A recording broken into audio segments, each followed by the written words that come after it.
Okay, I've only got about 10 to 15 minutes left. It's my bad memory card. I'm going to get that fixed up next, when my next check from Social Security comes in. Okay. Edom, which no longer exists and will be in the country of Jordan, comes from a Christian country. The Jewish people will have the same experience as the Israelites of having a prophet in their midst, somebody who can converse with God, friend to friend, face to face. He just takes his power, turns my head, and says, "This is what I will be speaking to you today." It can be anywhere in here, but it's almost always about 10 feet up, 10 feet away, maybe 15, up high, and to my right. The Spirit of God is always to my left, like right here.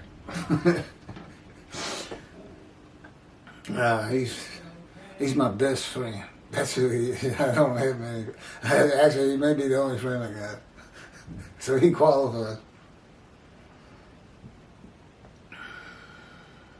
Prophet in their midst, who is the visible representations of the presence of God and the angel of his presence.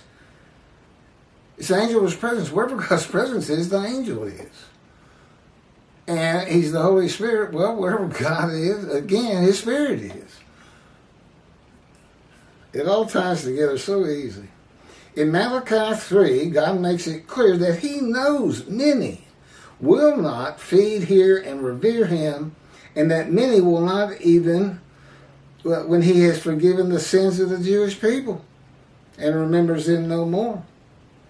Many of the Jewish people do not believe in God, and many do not practice Judaism, and many will not be able to just believe that this is really happening. But God said that's what he's going to do. Jesus told us when he was coming back 5 different times, 5 different ways within his generation. Well, his generation is gone. You know, when you're born, everybody alive at that moment is your generation. When they're all dead, your generation is over. Okay, you high priest, you shall see me. You members of my 12, you shall see me return. You, the people of Caesarea, those amongst you who will be alive when I return. And my favorite, the Revelation, the great book of Revelation. That's such garbage. Sorry. The 7th verse of the 1st chapter.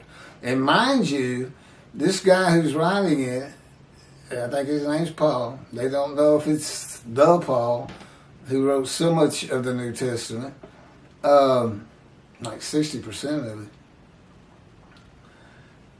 But it says Jesus is talking through an angel.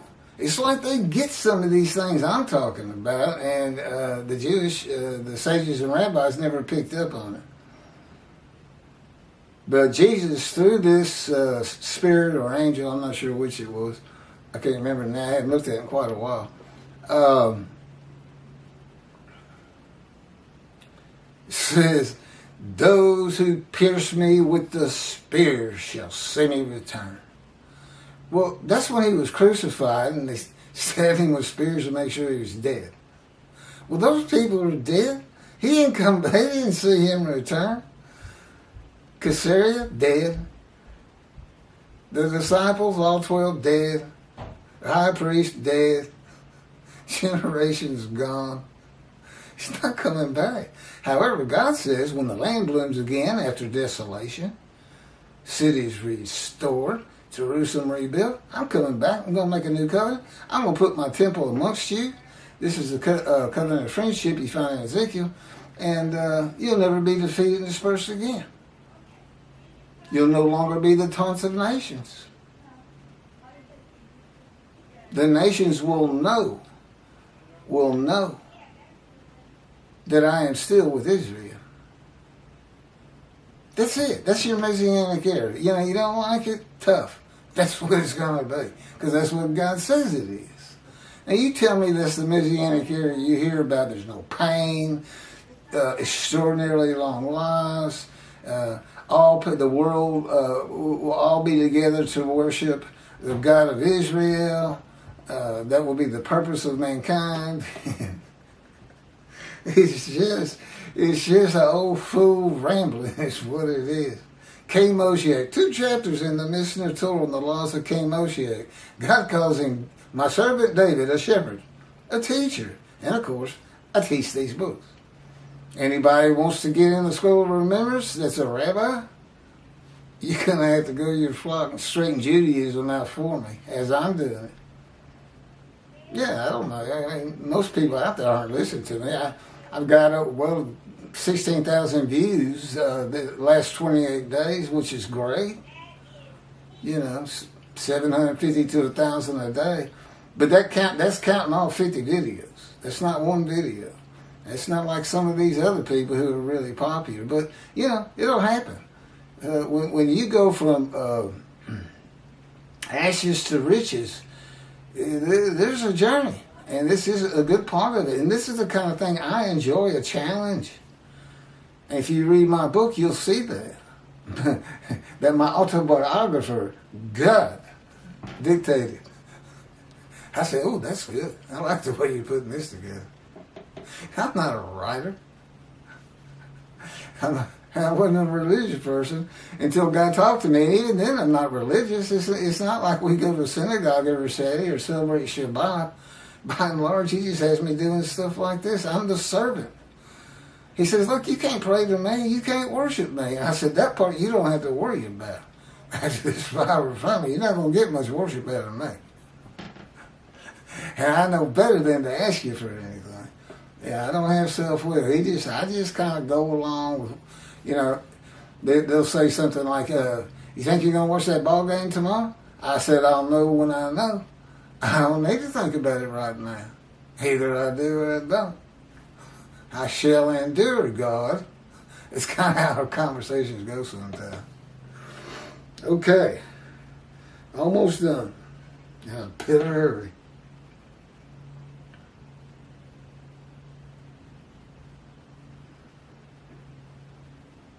The amendment in Malachi 3, verse 22. Be mindful of the teaching of my servant Moses, whom I charged and ordered with laws and rules for all Israel, rather than strict compliance.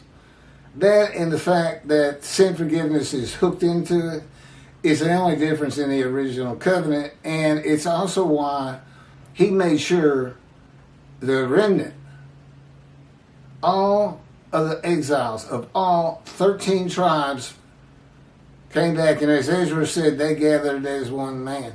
And today, that can't happen. You can't draw every Jew together and be the man Israel, but you can still be a holy seed, and whoever works on that temple, anything to do with it, including raising funds, buying property. Oh, and let me add this. I only got another paragraph to go. The Temple Mount. David took a census and angered God. And God put him to 3 tests. He failed. He selected an option that did not work out and was not well. And he went, he told God he was sorry. And for restitution, he went and bought that Temple Mount, that land. It was a thresher or something. I don't know what it was. But he went and bought it. That's why the Temple Mount is so important. And it's really the only reason. Just because there was a temple there before doesn't really mean that much. But David did buy it. Well, here's the thing. I'm the twig of the shoot, of the stump of Jesse. Okay? Quite literally, I am on the ancestral tree of King David. I'm a lawyer. I was a lawyer. God had me stop practicing the first 2 weeks. He said, you're not practicing law again. I told him, I said, what am I going to do about money? He said, you're not going to have any. And he kind of laughed. I think it was so funny. No, I haven't practiced law since. I can't practice now. My license is terminated. They lapsed. Let me finish this up. Oh, yeah. Power of attorney, stuff like that. We conveyed this land to Keith Ellis McCarty as as agent, attorney in fact, for who's ever buying it. But you get a little bit of David in there. And I'm just a twig anyway. I'm so far removed from David. There's no resemblance. There's no, I'm not going to go out and fight Goliath or anything like that. So, the covenant is a metaphor with a degree of hyperbole. God announcing a new, less strict covenant, and says that all of the Jewish people will heed him, for he will forgive their iniquities and remember their sins no more. This is what you would expect if your God forgives all your sins. That you'll heed him. Okay? But the fact is, in Malachi 3, he says, I know better. But that's just how I wrote it. That's the way it should be. That's exactly how he says it. He makes it clear he knows it will not. No more than he believed the Israelites would become a sinless people and not break the covenant. Not disobey it. They did, but he married them anyway. God knows what people do. He knows why they did it. He's God. Did you know what he said to me one time? He said, Keith, I created emotion. He can change my emotions. He can put me into a despair and depression that's so awful. And then just lift it. I mean, he utter control of me. And they're inside me. I'm just like this, almost like a puppet sometimes. They had me say what they would have me say, but it's always with my personality in mind. I still sound like me. I still may, I forget things just like me. Very forgetful person. Very forgetful. Anyway, I hope you enjoyed this. Again, I'm going to have to put it as 2 parts. I still haven't fixed my movie maker. For some reason, it's not taking my videos. These are my videos, my memory card. Because normally I would join them. You got 30 minutes and now you got another 10 or so, 40 minutes. But I don't know how hard it is to find a 15-minute video, but I'll check it out someday. But that's how I'm redoing he had me re-download and re-upload my 50 videos, which covers 50 chapters of Isaiah 53 in the day of the Lord, and a few from the life of God's righteous servant of Moshe of Isaiah 11 and 53. And there's a few on Jesus, none of which are complimentary, I assure you. You just see some of the comments Christians come out, they're just a guess. And that's how you get him. That's how we take God's wrath to him. You got to recognize me and lift me up, which means you got to go study. Now, it's great. You get my ad-libs, and I'm reading from the book. But sometimes in a quiet place, just reading the book is better for you. And just knowing these are God's new words. He actually did come back. This guy, nobody could know all this. Nobody has ever known it before. How does he just appear? And with the story he's got, he's the only man who could ever satisfy Isaiah 53:10 and afflicted by God. Jesus wasn't afflicted by, Israel wasn't afflicted by God. And affliction by God in antiquity meant you were born blind, lame, crippled, or disfigured. That's certainly not Jesus Christ. God chose to crush him with disease. They changed the disease to sickness, but what you can't change is verse 12 where it says he was exposed to death. So it was a pretty severe sickness. With me, of course, cancer. And familiar with cancer comes in earlier. But, I had skin cancer. It wasn't anything. But the colon cancer was brutal. And lung cancer, I really never felt the effects of it. It's like he put it into my lungs before a time when he knew they were going to x-ray my lungs. And as soon as we went over them and they put my file up, he removed it. I mean, I didn't even cough. I didn't have trouble breathing, nothing. But now the colon cancer, I suffered like a dog because I didn't have health insurance and I didn't know what it was. And it was just a pain in my belly. You know, it had ruptured. I was bleeding internally. And for 3 months, until finally I was laying on the floor of this dingy apartment of a friend who traveled,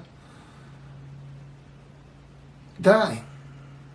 I wasn't going to make it another hour or two. I could not get up. I couldn't go for help. I could do nothing. The phone rang. My mom said, "Key, turn on the TV." It was the planes hitting New York. And then I saw all these relatives, just how tore up they were at losing loved ones. And it hit me for the first time. This is going to kill my children. You know, we all love each other very much. I said, this is going to kill them. To know that they just came in here and my body was here and I just let myself die. So I called my dad and I said, "Dad, you got to pay for a colonoscopy. It's got to be something in my intestines." And it was an 8-inch tumor. I came out of that colostomy and the doctor says, "I couldn't get past this." And he shows me this picture of the intestine with this horrible purple blockage. And I just said, "Thanks." I said, what does that mean? I didn't know. I've been so naive my whole life. Anyway, that's it for 11. We'll be picking up with 12. And this is a good one, but you got to put your thinking cap on. This is a good one. This is a real hit at the New Testament. And it's called Divine Inspiration of Prophecy Fulfilled. Or so they say. It's a good one. They're all good. They're all good. Wait till I get to the 53. There's 4 53s, chapters on Isaiah 53. There's one where you see Rashi's commentary, verse by verse, all 12 verses, and the 3 verses of Isaiah 52. We got Tovia Singer of Outraged Judaism in there with his infamous Isaiah 53. Yeah, we're going to publish it. Verse 10. And we got, Jews for Judaism. They better get busy. You think God's going to know when they have heard of this and when it is sufficient for them to look into it.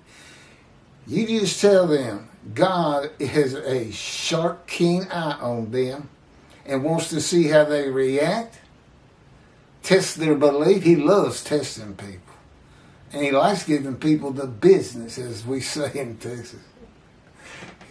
But anyway, that'll be fun to get to. This is going to take 2 hours to download and upload.